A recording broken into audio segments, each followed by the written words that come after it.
భూర్భువస్వః తత్సవితుర్వరేణ్యం భర్గో దేవస్య ధీమహి ధియో యో నః ప్రచోదయాత్. ఓం అసతో మా సద్గమయ తమసో మా జ్యోతిర్గమయ మృత్యోర్మా అమృతం గమయ. ఓం సహనా భవతు సహనౌ భునక్తు సహ వీర్యం కరవావహై తేజస్వినావధీతమస్తు మా విద్విషావహై. ఓం శాంతి శాంతి శాంతి. నమస్తే అమ్మ, అందరికీ నమస్తే. అందరికీ నమస్తే. మనం సాంఖ్య వేదాంత దర్శనంలోని ద్వితీయ అధ్యాయము తృతీయ పాదములో ఈరోజు మనం 37వ సూత్రాన్ని తెలుసుకునే ప్రయత్నం చేద్దాం. సరే, ఆత్మ స్వయం చైతన్య తత్వము, ఆత్మ వేరు, బుద్ధి వేరు. అలాగే ఆత్మకు గల ఏదైతే జ్ఞానం ఉందో ఆ జ్ఞానము నిత్యము కదా. మరి అటులనే ఈ శరీరమున ఆత్మ కర్తగా ఉంది అన్నప్పుడు ఆ కర్తృత్వము కూడా నిత్యమేనా అని అడుగుతున్నాడు. అంటే దానికి సూత్రం ఉపలబ్ధివత్ అనియమః. ఉపలబ్ధి అంటే జ్ఞానం. ఆత్మకు ఏదైతే చైతన్య స్వరూపము అంటే సత్ చిత్ ఆత్మ కదా, మనం తెలుసుకున్నాం. ప్రకృతి అంటే సత్, ఆత్మ అంటే సత్ చిత్, పరమాత్ముడు అంటే సత్ చిత్ ఆనందం. పరమాత్మలో ఎల్లవేళలా సత్ చిత్ ఆనందం ఉంటది. జీవాత్మలో నిరంతరము సత్ చిత్తు ఉంటది, కానీ ఆనందం ఉండదు. ఆనందం ఎప్పుడు ఉంటుంది? అది సమాధిలోకి వెళ్ళినప్పుడు ఆనందం ఉంటుంది. లేదా ఇష్టమైన మిత్ర మండలి ఉందనుకోండి, వాళ్ళంటే ఇంకా అజ్ఞానముతో ఆ బంధుమిత్రులతో కలవడమే అదే ఆనందం అనుకుంటది. బిడ్డలు, ముఖ్యంగా మాతృమూర్తులకి కూతుర్లు వివాహం తర్వాత ఒక 2 రోజులుండి అత్తగారింటికి వెళ్ళేటప్పుడు ఆ తల్లుల యొక్క బాధ నిన్ననే కూతురు పెళ్లి చేసి పంపించినట్టుగా ఉంటది. అంటే తల్లికి కూతురు మీదనే సుఖం, కూతురుంటే సుఖం, ఆ కూతురు వెళ్ళిపోతుంటే బాధ. అంటే జీవుడిలో ఆనందం మాత్రం నిరంతరం ఉండదు, సంపర్కం వల్ల ఆనందం వస్తుంది. పరమాత్మునితో సంపర్కమైనప్పుడు ఆనందం. కొత్త చీరలు కొన్నప్పుడు సుఖం, కొత్త ఆభరణాలు కొన్నప్పుడు సుఖం. అంటే వస్తువుతో సంబంధం ఏర్పడితే సుఖం. అది ఒంటరిగా సుఖానుభూతి ఆత్మకు ఉండదు. అంటే ఆత్మ నిజముగా జ్ఞానమే, జ్ఞానస్వరూపుని, కానీ ఆనంద స్వరూపం కాదు అని తెలుసుకోండి. జీవునకు ఏదైతే సుఖం అంటారో, సంతోషం అంటారో, ఆనందం అంటారో, ఆనందం పరమాత్మునితో సంపర్కం పెట్టుకున్నప్పుడు కలుగుతుంది. సుఖం తన ప్రతికూల స్థితిని కాకుండా అనుకూల స్థితిని ఉన్నప్పుడు సుఖము, తనకు నచ్చిన వారు వచ్చినప్పుడు, తనకు నచ్చిన వస్తువులు దగ్గరగా ఉన్నప్పుడు సంతోషం. కానీ ఈ సంతోషము కానీ, సుఖము కానీ, ఆనందము కానీ జీవుల్లో స్వయముగా లేవు. ఒక వస్తువు తనతో జతపరుచుకున్నప్పుడు కలుగుతున్నవి. మరి ఈ కర్తృత్వము, ఆ జ్ఞానం మాత్రం నిత్యం. ఈ ఆత్మ ఎలా నిత్యమో ఆత్మ జ్ఞానము కూడా నిత్యమైనప్పుడు ఆత్మ కర్తృత్వము అంటే కర్త ఇది కూడా నిత్యమా అని అడుగుతున్నాడు. అంటే కాదు, ఆత్మ యొక్క కర్తృత్వము నిత్యము కాదు, అది బుద్ధి సామర్థ్యము ద్వారా జరుగుతుంది. అందుకనే శక్తి విపర్యయాత్ అంటాడు. అంటే ఆత్మ నిజంగా క్రియాశక్తి గలదా? పరమాత్ముడు చూడండి, నిరంతరము క్రియాశీలుడు. పరమాత్ముడు నిరంతరము క్రియాశీలుడుగా ఉంటాడు. ఆత్మ అలా క్రియాశీలత కలదా? నిరంతరం క్రియ చేస్తుందా? నిరంతరం ఆత్మ పని చేస్తుందా అంటే అలా జరగదు. ఆత్మ జాగ్రత్త అవస్థలో ఉంటది. జాగ్రత్త అవస్థలో కూడా కొన్నిసార్లు పని చేయకుండా నిశ్చేష్టగా కూర్చుంటది. స్వప్న అవస్థ చూస్తుంది, స్వప్న అవస్థలో క్రియాశీలత వేరుంది,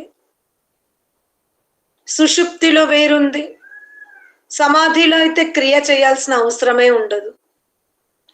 కనుక ఆత్మ యొక్క క్రియాశక్తి నిరంతరము ఉండదు. అటులనే మనం ఏదైతే మానసిక, వాచిక, శారీరక కర్మలు ఏవైతే చేస్తున్నామో అవి నిజంగా బుద్ధి సామర్థ్యముతో చేస్తున్నాం. ఇప్పుడు క్రిమి కీటకాది, పశుపక్షాది, స్థావర అంటే ఏదైతే శ్వేతజం ఉందో, అండజం ఉందో, ఉద్భిజ యోనులు ఉన్నాయో, శ్వేతజ యోనులు, అండజ యోనులు, ఉద్భిజ యోనులు ఉంటవి. అలాగే జరాయుజువు అంటే ఏదైతే మనుష్య ఇతర గుర్రాలు, ఏనుగులు జరాయుజము నుండి పుడుతున్నావో, మరి అక్కడ బుద్ధి సామర్థ్యం ఉంటుందా అంటే ఉండదు. అక్కడ అవి చేస్తున్న పని అంతా కూడా భగవంతుని ఆధీనములో ఉంటది. ఇప్పుడు సూర్యుని తీసుకుందాం. సూర్యుని యొక్క ఏదైతే క్రియాశీలత ఉందో, ఉదయించడం, అస్తమించడం, కిరణాల ద్వారా జలమును తీసుకెళ్లడం, మేఘాలకు సమర్పించడం, ఏదైతే సూర్యుని వల్ల జరుగుతున్న క్రియ ఉందో అది సూర్యుడి వల్ల జరగట్లేదు, అది పరమాత్మని యొక్క క్రియాశీలత వల్ల జరుగుతుంది అక్కడ. అటులనే మనుష్య ఇతర యోనుల యందు బుద్ధి సామర్థ్యము ఆత్మకు అంత ఉండదు. కానీ అదే మానవ యోనికి వచ్చినప్పుడు ఈ ఆత్మ ఈ భూమండలములో మీరు తెలుసుకోవాల్సింది ఏంటంటే, ఈ జగత్ కార్యరూప జగత్తున ఏ యోని లేదు కర్మ అనుభవించని యోని. ప్రతి ఒక్కరు కర్మ ఫలాలను అనుభవించారు. కానీ ఒక మానవ యోని ఎటువంటిది అంటే కర్మఫలాన్ని అనుభవిస్తూ వివేకముతో ఈ భూమండలములో కేవలం దుఃఖాలే ఉన్నాయా? ఈ కార్యరూప జగత్తున ఆత్మ కేవలం దుఃఖమే అనుభవిస్తుందా? ఆత్మ నిరంతరము అసౌకర్యంగా ఉంటదా? ఆత్మ నిరంతరము ఒకే యోనిలో ఉంటదా? ఆత్మ నిరుపేదతోనే ఉండాలా? ఇలా మీరు ప్రశ్నించుకుంటే మీకు సమాధానము దొరుకుతుంది. ఈ సృష్టిలో వివిధ యోనుల యొక్క ప్రవృత్తి పక్కన పెడితే మనుష్య యోని మాత్రం మీరు ప్రారబ్ధాన్ని అనుభవిస్తూ కూడా బుద్ధి సామర్థ్యముతో సుఖప్రదాన్ని, శుభప్రదమును ఇచ్చే కర్మలు మనం చెయ్యగలుగుతాం. కానీ సైన్స్ ఎంత అభివృద్ధి చెందినా, విజ్ఞానము ఎంత వేగంగా ముందుకు ఉన్నా మనలో అజ్ఞానం మాత్రం తొలగిపోదు. మనమందరం ఏమనుకుంటాము, నేను ఇవాళ అన్నదానం చేసిన, భూదానం చేసిన, సువర్ణ దానం చేసిన, అందరితో ప్రేమపూరిత వ్యవహారమే చేస్తున్నా, అధర్మముగా సంపాదించలే, సత్సంగానికి వెళ్తున్నా, వేద స్వాధ్యాయం చేస్తున్నా, యోగా, ప్రాణాయామము, ఆయుర్వేదంలో చెప్పినట్టుగా వాత పిత్త కఫ దోషాలను దృష్టిలో పెట్టుకొని అటువంటి ఆహారమే తీసుకుంటున్నా, నియమిత జీవితం, ఇవన్నీ నేను ఆచరిస్తున్నాను అంటే మనకు దీని బెనిఫిట్ ని మనం ఎక్కడ చూసుకుంటామంటే, ఇక నాకు రోగాలు రావు, ఇక నాకు కష్టాలు రావు, నాకు ఓటమి లేదు, నాకు ముసలితనం రాదు, నేను స్వామిత్వాన్ని కోల్పోను, ఇగో ఈ భ్రమలోకి వెళ్ళిపోతాం. అంటే ప్రాణాయామం చేసిన, యజ్ఞయాగాదులు చేసిన, పుస్తకము చదివిన, అన్నదానము, భూదానము, గోదానము, వస్త్రదానము, సువర్ణదానము, జలదానము, పుష్పదానము, ఎన్నో దానాలు చేస్తే అది మంచిది, అది నేను చెయ్యాలి అని అనుకోం. మనం వెంటనే దాని ఫలాన్ని ఎక్కడికి మార్చుకుంటామంటే భవిష్యత్తులోకి మార్చుకోం. మనం చేస్తున్నటువంటి వర్తమానములో ఏదైతే మనం క్రియాశీలత ఉత్తమముగా చూపించుకుంటున్నామో, ఈ క్రియాశీలత్వాన్ని, ఈ పవిత్రతని, ఈ ధర్మాచరణని, ఈ దాన ప్రవృత్తిని మనం భవిష్యత్తులోకి మార్చుకోం. వెంటనే భూతమును పెట్టుకుంటాం. భూతములో ఏవైతే కర్మలు చేశామో ఆ కర్మలు మనల్ని వెంటాడుతూ ఉంటవి, అవి ఏమి వదిలిపెట్టవు. కానీ మన అజ్ఞానము ఎంత పాకురు బట్టి ఎంత గట్టిగా ఫెవికోల్ లాగా అతుక్కుందంటే గతం మాఫ్ అయిపోవాలనుకుంటాం మనం. అరే గతము, మీరిప్పుడు వర్తమానములో చేస్తున్న శుభకార్యములు కానీ అశుభ కార్యములు కానీ ఇవి మీ భవిష్యత్తుని మారుస్తవి. మీరు ఇప్పుడు ప్రాణాయామం చేశారు, ప్రాణాయామం చేస్తే ఈ రోజంతా మీరు చురుగ్గా చేసుకోగలుగుతారు. అలసట తొందరగా ఉండదు, చిరాకు ఉండదు, మానసిక ఒత్తిడి ఉండదు, శరీరంలో రక్త ప్రసారణ మాధ్యమికంగా జరుగుతుంది, తలనొప్పి ఉండదు. అంటే ఇవన్నీ కూడా సాయంత్రం వరకు ప్రాణాయామం వల్ల వాటి గురి కాకుండా ఉన్నాం. అలాగే ధ్యానం చేయడం వల్ల మనస్సు ప్రశాంతంగా ఉంటది, నూతనమైన రాగద్వేషాలు మన మనస్సులో కూడగొట్టుకొని ఉండవు. ఇలా మనం ఈ వివేకంగా ఆలోచిస్తేనే, అరే నేను నిరంతరం ధ్యానం చేస్తా, ప్రాణాయామం చేస్తా, ఈ దానం చేసినా, ఎక్కడేమంటే అక్కడ దానాలు చేసినా, ఏనాడు యజ్ఞం మొదలుపెట్టలే, నేను ఏది తప్పు చేయలే, మనసుతో గాని వాక్కుతో గాని నేను అసలు తప్పే చేయలే, కానీ నాకు కష్టాలు ఉన్నాయి.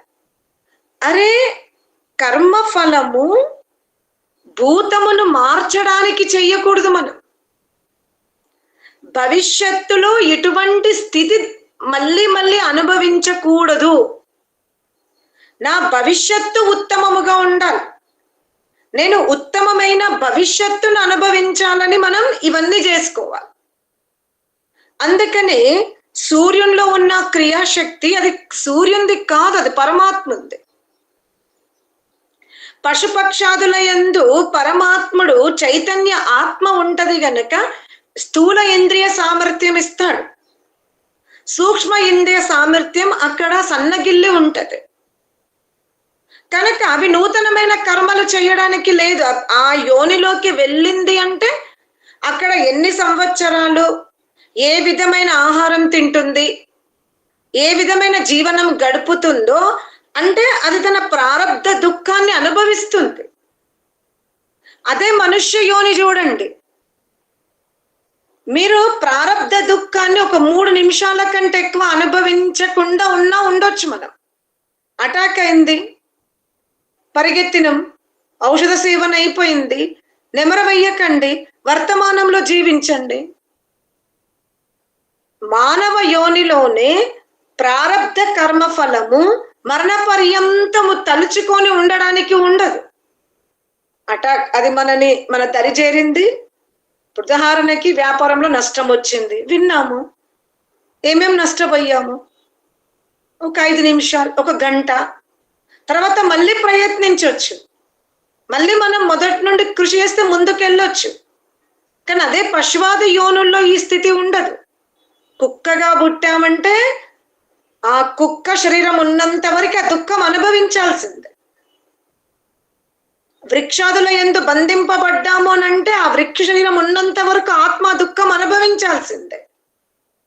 మనుష్య యోని అటుల కాదు. ప్రారబ్ధమును ఒక అలలులాగా అది పాదాలని తడుతుంది. మనం ధైర్యముగా ఎదుర్కొంటే నూతనమైన కర్మలు చెయ్యగలుగుతాము.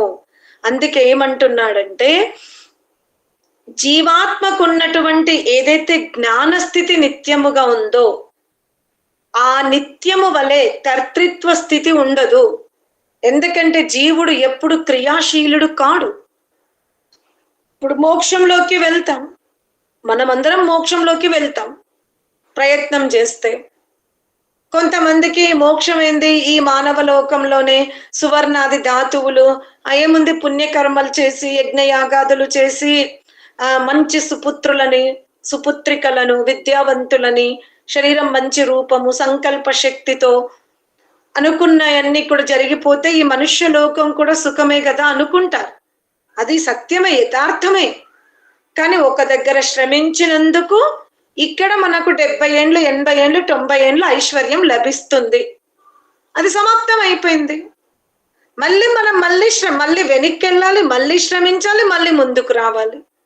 మళ్ళీ ఐశ్వర్యం సమాప్తం, పెట్టుబడిగా లభించింది, ఐశ్వర్యం అయిపోయింది, మళ్ళీ ప్రయత్నించాలి.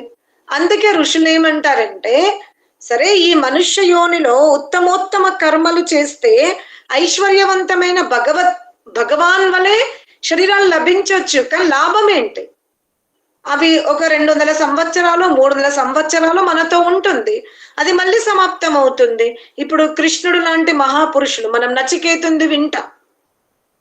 యమాచారుల వారు నచికేతునకు, నేను నీకు నీవు కోరే వరకు రాజ్యం ఏలుకోగలిగే శక్తినిస్తా, నీవు ఎవరికి కూడా లభించని నా భూతో నా భవిష్యత్, అంటే భూతంలో ఎవరికి లభించలేదు, వర్తమానంలో కూడా ఎవరికి లభించరు, భవిష్యత్తులో కూడా లభించవరు, అటువంటి స్వరూపులైన కన్యను నేను నీకు ప్రసాదిస్తాను, కోరుకో అంటాడు.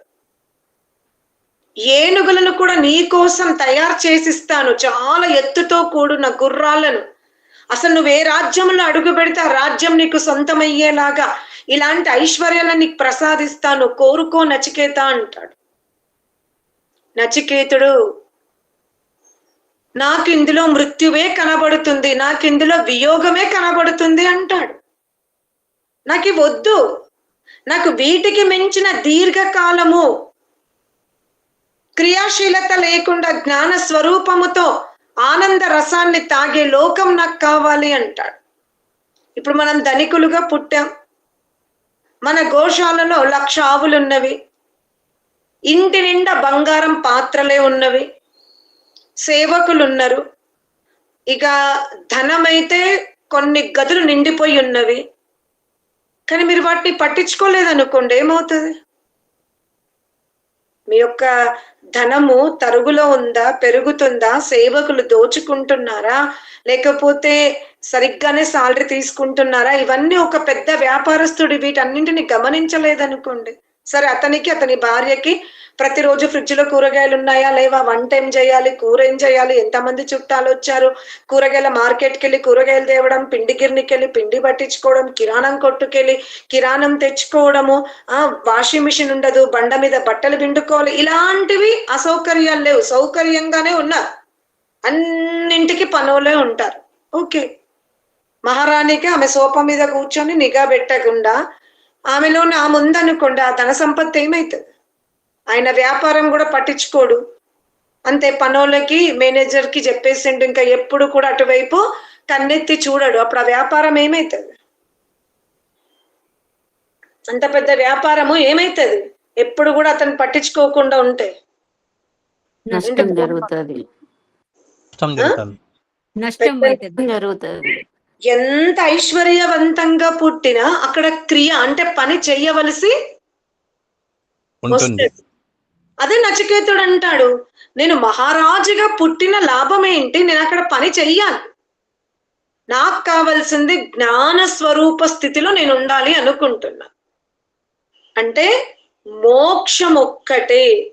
అక్కడ జీవాత్మ ఏ క్రియలు చెయ్యదు, కేవలము తన జ్ఞాన స్వరూపముతో పరమాత్మని యొక్క ఆనంద రసాన్ని, పరమాత్మలో ఉన్నటువంటి సామర్థ్యాన్ని, సృష్టి విజ్ఞానాన్ని ఆస్వాదిస్తూ ఉంటది.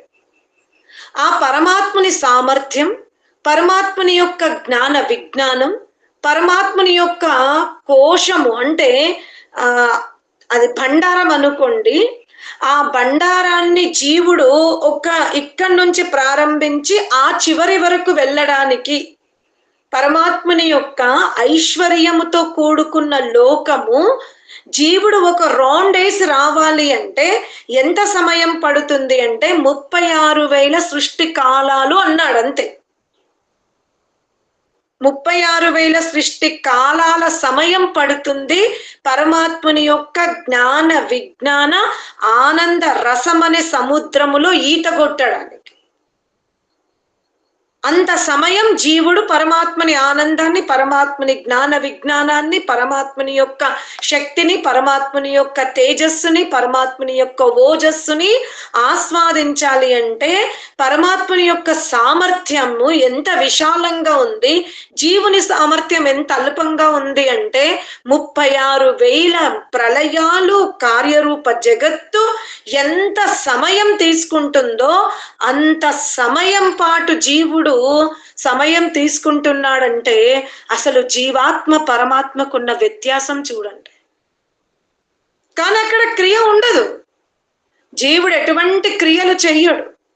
కానీ పృథివీలోకములో స్థూల దేహం లభించింది, స్థూల దేహములో ఉన్నామంటే మీరు ఎంత ఐశ్వర్యవంతులుగా పుట్టండి, ఎంత ధనికులుగా పుట్టండి, ఎంత అర్భోపతిగా పుట్టండి, అంటే మీరు పద్మములో పుట్టండి, కానీ ఇక్కడ మన క్రియ అవసరం. అందుకనే జీవుడిలో క్రియాశీలత నిత్యం ఉండదు. అది బుద్ధి యొక్క సంయోగముతో ఏర్పడుతుంది. బుద్ధి యొక్క సామర్థ్యం తగ్గినప్పుడు, ఇప్పుడు పశుపక్షాదుల యందు ఉన్నప్పుడు బుద్ధి సామర్థ్యం ఉండదు, అందుకే అక్కడ క్రియ కూడా తక్కువ ఉంటది. ఇప్పుడు పశువులు ఉంటవి, పశువులు సంతానం కోసం అడవికి వెళ్ళి ఒక పిచ్చుకల్ని మీరు చూసుకోండి. మనం అనుకుంటాం మీరు మీ యొక్క దాన్ని ఏమంటారు వరండాలో కూర్చొని ఒక పిచ్చుకని తీసుకోండి, ఒక గూడు ఎట్టు పెట్టుకోండి, అది అందులో గుడ్లు పెట్టింది, మీరు పొదగండి. ఆ పిచ్చుక తన పిచ్చుకలను ఎంతసేపు కాపాడుతుంది? 1 మాసము 2 మాసాల తర్వాత వాటికి రెక్కలు వస్తవి, తర్వాత ఆ పిచ్చుకలు ఈ పిచ్చుకలు వేరువేరుగానే జీవిస్తవి. మీరు అలా మనుష్య ప్రాణిని తప్ప ప్రతి ప్రాణిని చూడండి. మనుష్య ఇతర ప్రాణుల్లో అవి స్వయముగా కొంతకాలమే తల్లి దగ్గర అంటే విద్య నేర్చుకుంటవి, తర్వాత అవి స్వయముగా జీవిస్తవి. కానీ మానవుడి యొక్క జీవనము చూడండి, మానవుడు ప్రారబ్ధాన్ని అనుభవించాలి, మానవుడు వర్తమానాన్ని సరిగ్గా చేసుకోవాలి. మానవుడు గృహస్థాశ్రమంలో ప్రవేశిస్తే సంతానం, ఈరోజు ఒక దేశంలో ఒక రాజు ఆబాది పెరిగింది, ఒక 10 years 20 years 30 years గృహస్థాశ్రమంలో ఉండండి, కానీ పిల్లల్ని కనొద్దు అన్న నియమం తాత్కాలికం. అది ఉండొచ్చు, ఉండకపోవచ్చు. కంట్రీలో ఆబాది పెరిగినప్పుడు రాజు అది తీసుకోవచ్చు. మనం వృద్ధులని చంపలేము కనుక మనం నియంత్రించడం ఏంటంటే పుట్టిన వాళ్ళని కూడా చంపొద్దు, వృద్ధులను కూడా చంపొద్దు, రాబోయే తరాన్ని ఒక 30 years వరకు మీరు కనకుండా ఉండండి అంటే ఒక 5 శతాబ్దాల వరకు ఎవ్వరు కూడా పిల్లల్ని కనకుండా ఉండొచ్చు. కానీ బ్రహ్మచారులని, పితరులను, పితామహులని, ప్రపితామహులకైతే ఈ గృహస్థులు భోజనం పెట్టాల్సిందే కదా, వాళ్ళకి సంతానం కలగకపోవచ్చు. కానీ వీళ్ళకంటే వెనుక ఉన్న బ్రహ్మచారులు ఉన్నారే, గురుకులాలలో ఉన్నారే, మరి పితరులు ఉన్నారే, అమ్మ నాన్న ఉన్నారే, పితామహులు వానప్రస్థులు ఉన్నారే, ప్రపితామహులు సన్యాసులు ఉన్నారే, మరి వీళ్ళందరికీ కూడా భోజన వస్త్రాదులు ఇవ్వాల్సిందే కదా. ఒక్క భారం తగ్గుతుంది. దేశంలో ఆబాది పెరిగినప్పుడు మీరు మీ బిడ్డల్ని కనకండి అంటే అమ్మయ్య కనేది లేదిగా అనుకోవచ్చు. కానీ వీటి నుంచి మనం తప్పించుకోలేం. యజ్ఞయాగాదులు చెయ్యాలి, ప్రాణాయామం చెయ్యాలి, ఒక పెద్ద వ్యాపారస్తులమైన మన బిజినెస్ ఎలా నడుస్తుందో చూడాలి. కావున మానవ జన్మలో నిరంతరము శ్రమ చెయ్యవలసి ఉంటుంది. నిజంగా జీవుడు సమాధిలో క్రియ చెయ్యడు, అలాగే మోక్షములో కూడా జీవుడు ఏం పని చేయడు, కేవలం ఆనందాన్ని అనుభవిస్తాడు. సమాధ్య భావాచ అనగా సమాధి యందు జీవుడు ఏం పని చేయడే, బుద్ధి లేదు అక్కడ. సమాధిలో హృదయములో జీవుడు పరమాత్మని ఆనంద రసాల్లో మునిగి తేలుతున్నప్పుడు అక్కడ బుద్ధికి ప్రవేశం లేదు. బుద్ధి మనస్సు ఇంద్రియాలు లేవు గనుక అక్కడ జీవునకు క్రియ చేయవలసిన అవసరం లేదు. అంటే అందరికీ అర్హత లభిస్తుందా? ప్రతి మానవుడు సమాధి స్థితికి వెళ్తాడా? ప్రతి మానవుడు మోక్షంలోకి వెళ్తాడా? ఎలా నమ్మాలి? నిజంగా జీవుడు నిరంతరము క్రియ చెయ్యడు. దానికి ఉదాహరణ సమాధి ఇస్తే, దానికి ఉదాహరణ మోక్షం ఇస్తే ఒకరు ప్రశ్నించారు, మేము ఎలా నమ్మాలి? మాకు సమాధి అంటేనే మాకు తెలియదు, మరి మాకు మోక్షం తెలియదు. నిజంగా జీవుడు క్రియాశీలత లేకుండా ఉంటాడన్న నమ్మకం ఏంటి అన్నప్పుడు దానికి లోక ఉదాహరణ ఇస్తాడు. యథాచ తక్షోభయత. ఇప్పుడు ఒక వడ్రంగి ఉన్నాడు. వడ్రంగి ఒక చెట్టుని నరకాలి అనుకున్నప్పుడు అతని చేతిలో ఆ కత్తి ఉంటదా లేదా నిరంతరం ఉంటదా? నరకాలనుకున్నప్పుడే ఉంటది. అదే రంపం అంటారు కదా, ఆ రంపమును వడ్రంగి పడుకున్న నిత్యక్రియలు చేసిన తిన్న ఆ రంపమును పట్టుకునే ఉంటాడా లేదా చెట్టుతో పని చేస్తున్నప్పుడే పట్టుకుంటాడా? చెట్టుతో పని చేస్తున్నప్పుడే పట్టుకుంటాడు. అలాగే మీరు ఇప్పుడు ఒక వస్త్రం కుట్టాలి, ఒక బ్లౌజ్ కుట్టాలి అంటే సూది మీ నిరంతరం మీ చేతిలో ఉంటుందా, కుట్టేటప్పుడే ఉంటుందా? కుట్టేటప్పుడే ఉంటది. అర్థమైందా? అలాగే మీరు వండే ఇంట్లో ముక్కుడు అంటారు, లేకపోతే కోల అంటారు, చపాతి పీట్ అంటారు, రొట్టెలు చేసినంతసేపు అవి మీ చేతిలో ఉంటాయా, నిరంతరం ఉంటాయా? చేసినప్పుడే. అంటే అది అవసరం ఉంది. ఇప్పుడు నేను ఆకలి వేస్తుంది, ఇంకొక 10 నిమిషాలు అయితే అమ్మా ఇక సంధ్యా సమయం అవుతుంది, అందరు తినడానికి వస్తారు, ఇక నేను వంట ఇంట్లోకి వెళ్ళాలని ముచ్చట్లు మానుకొని సింగులు చెక్కి వంట ఇంట్లోకి వెళ్ళి పిండి తడిపేటప్పుడు మనకి తాంబాలం అవసరం అవుతుంది, చెంబు నీళ్ళు అవసరం అవుతుంది. యోజన వేరు, క్రియ వేరు. ఇవాళ రాత్రి డిన్నర్ లో ఏం చేయాలనేది యోజన, దాన్ని ప్రాక్టికల్ గా తేవడం క్రియ. కనుక నిత్య వ్యవహారములో కూడా ఒక తల్లి వంటగదిలో నిరంతరం ఉండదు, భోజనాదులు సిద్ధమయ్యే వరకే ఉంటది, ఆ తర్వాత ఆ పనిముట్లని వదిలిపెడుతుంది. అలాగే జీవుడు కూడా లౌక్య వ్యవహారము మోక్ష సిద్ధి ఉన్నంత వరకే బుద్ధిని ఉపయోగించుకుంటాడు. ఎప్పుడైతే తనకి సమాధి స్థితి దొరుకుతుందో, సమాధి స్థితి ఆయనకు సొంతమవుతుందో, మోక్షం అతనికి సొంతమవుతుందో, ఎటుల మాతృశక్తి వంటగది యొక్క పనిముట్లను వదిలిపెడతదో, వడ్రంగి ఎలా రంపమాది పదార్థాలను వదిలిపెడతాడో, కుమ్మరివాడు ఎలా చక్రమును వదిలిపెడతాడో, సాలెవాడు ఎలా ఆ పీఠమును వదిలిపెడతాడో, అవసలవాడు తన పీఠాన్ని ఎలా వదిలిపెడతాడో పనిముట్లని, అలాగే జీవుడు కూడా తన లక్ష్యం నెరవేరిన తర్వాత సమాధిలో కానీ మోక్షములో కానీ బుద్ధ్యాది సర్వ పనిముట్లను వదిలిపెడతాడు. అందుకనే బుద్ధి ఉన్నప్పుడే క్రియాశీలత ఉంటుంది, బుద్ధి లేనప్పుడు జీవుడికి క్రియ చేయాల్సిన అవసరం ఉండదు. అర్థమైంది? ఇంతటితో ఈరోజు ఇక్కడి వరకే వినే ప్రయత్నం చేద్దాం. ఓం శాంతి శాంతి శాంతి.